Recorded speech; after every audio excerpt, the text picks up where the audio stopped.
Өзіңіздің жасаған ұйғыр самсаңыз қатпарлы болмай жүрсе немесе қатып қалатын болса, дәл осы рецептпен жасап көріңіз. Жұмсақ, қатпарлы, дәмді болып шығады. Ұнның үстіне бір шай қасық разрыхлитель қосып, салқын сары майды салып, крошка жасап аламыз.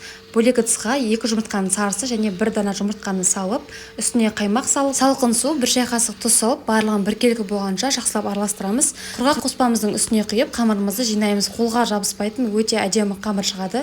Пакетке салып, холодильникке 30 минутқа қоямыз. Уақыт өткеннен кейін қамырымызды шығарып, теңде 2 бөлікке бөліп аламыз.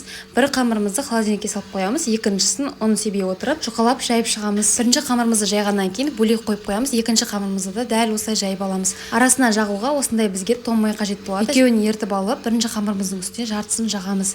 Екінші қамырымызды да жайғаннан кейін дәл осылай қойып шығамыз. Қалған майымызды құйып, қолымызбен жақсылап жайып, шетінен тартып осылай орап шығамыз.